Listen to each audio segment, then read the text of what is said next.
Pak. Iya, selamat pagi Bu. Ada apa nih? Gerangan. Kenapa Ibu jumpai saya? Gini Pak, kayaknya saya mau minta bantuan deh sama Bapak. Oh ya, apa bantuan yang bisa saya lakukan untuk Ibu? Saya punya permasalahan nih Pak di kelas pada saat pembelajaran Pak. Ya, gimana itu Bu? Pembelajarannya? Pada saat saya mengajar kan Pak, siswa ini sering sekali malas menanggapi yang akan saya utarakan gitu Pak. Kan mengajar saya kan ada yang tidur, ada yang keluar permisi-permisi, kayak gimana Pak? Jadi Ibu datang menjumpai saya ingin menanyakan solusi agar pembelajaran kelas Ibu efektif seperti itu. Iya Pak. Jadi bisa nggak Ibu lebih ceritakan lagi pembelajaran yang bagaimana kira-kira yang di kelas Ibu dilaksanakan? Nah, begini kan Pak, contohnya kayak matematika lah Pak ya. Ya. Saya menjelaskan tentang jam, tentang waktu. Udah saya bawa tuh Pak jam medianya. Baru ketika saya menerangkannya, bolak-balik lah, Bu, permisi Bu, kamar mandi. Ada lagi, Bu, permisi Bu, mau keluar bentar. Jadi konsentrasinya jadi buyar Pak, kayak mana Pak? Oh begitu ya. Berarti Ibu hanya menampilkan medianya saja gitu. Bukan hanya media saja kan Pak, tapi saya mengarahkan anak-anak untuk maju ke depan, untuk mempraktekkan menentukan jam. Selain itu kira-kira pembelajaran Ibu bagaimana? Apakah cuma sekedar seperti itu aja atau ada yang lain Ibu lakukan? Oh, ada Pak, kayak gambar jam kan. Bukan hanya media saja saya bawa gambarnya, tapi saya gambar jam, baru anak-anak bergantian kayak mana menunjukkan jam ini. Mereka menggambar juga Pak. Oh, Tapi yang paling keselnya kan, ada yang malas mengerjakannya itu Pak. Gimana itu Pak caranya biar anak-anak itu nggak malas? oh. Jadi maksud Ibu mau bertanya gimana caranya supaya kelas Ibu jangan efektif, jangan ada yang mengantuk atau Iya Pak. gitu ya. Oh. Ada karena waktu saya contohkan Pak, si Budi lah saya suruh ke depan, rupanya si Juna tidur-tiduran di kelas Pak, Gitu di ya. bangkunya. Jadi, Gimana itu Pak? menurut Ibu lah dulu saya mau bertanya.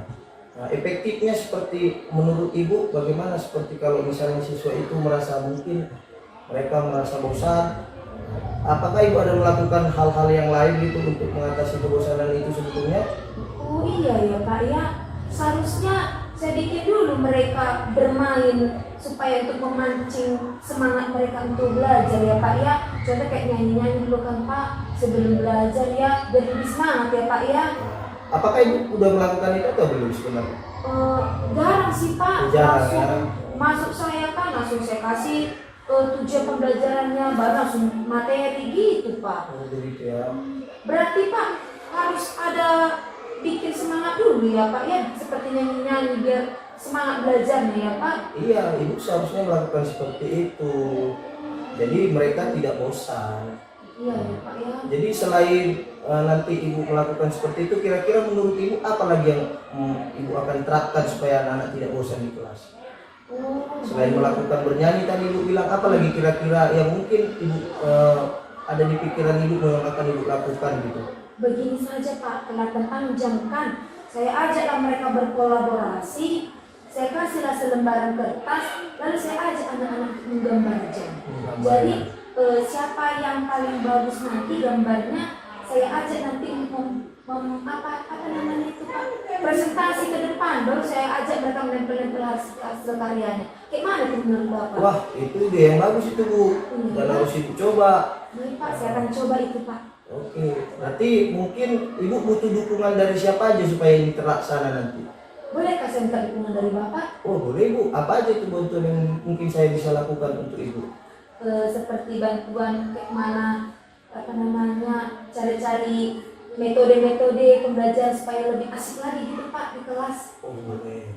Nanti saya akan bantu Ibu menemukan atau memberitahu Ibu metode yang pas. Kemudian saya akan bagikan video seperti ice breaking Bu. Jadi nanti saya akan berikan ke Ibu dulu ya Bu. Saya cari dulu nanti di laptop saya. Mungkin dukungan yang lain mungkin Ibu perlukan selain dari dukungan saya?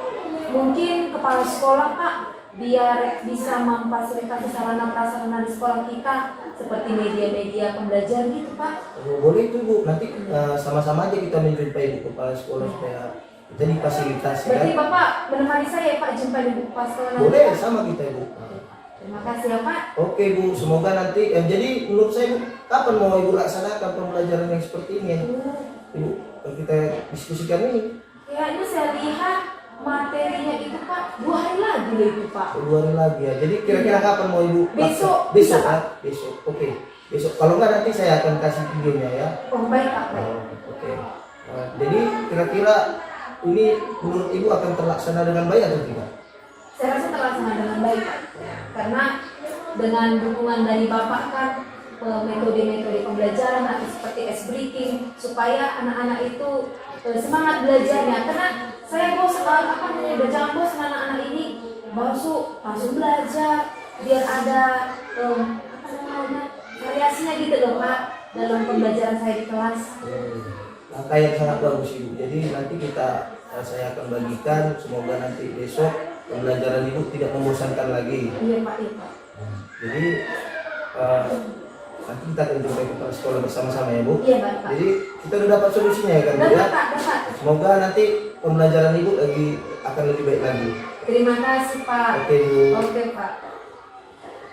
Oke, sudah. Baiklah Bapak Yogi, tadi kita sudah mengamati bagaimana praktik coachingnya. Menurut saya luar biasa Pak. Terima kasih Pak. Karena prinsip-prinsip coaching yang baik itu sudah dapat tadi ya. Bagaimana Bapak sebagai coach menjadi mitra untuk coaching tadi. Jadi tidak bertindak sebagai yang lebih senior atau yang lebih pintar. Jadi benar-benar mitra. Kemudian saya tadi melihat bagaimana Bapak menggali potensi yang dimiliki oleh si coach sehingga potensi yang dimiliki si coach tersebut bisa dikembangkan menjadi solusi untuk masalah. Kemudian prinsip yang kedua, benar-benar tadi Bapak sebagai coach presence, benar-benar hadir untuk si coaching. Jadi semua pertanyaan, bahkan Bapak tadi lebih menjadi pendengar yang setia, tetapi bisa merangkum apa inti dari pertanyaan, kemudian memberikan jawaban yang akan membuat si coach menemukan solusi untuk masalahnya sendiri. Jadi kemudian dari segi alur pertanyaannya juga kita sudah mengamati alur Tirta itu sudah dapat mulai dari tujuan sampai tanggung jawab, komitmen. Jadi luar biasa Pak. Saya pikir semakin banyak guru yang melakukan praktik coaching dengan Bapak, akan semakin banyak guru yang menemukan solusi untuk masalah ini. Terima kasih Pak. Ya, sama-sama Pak. Terima kasih juga buat masukannya.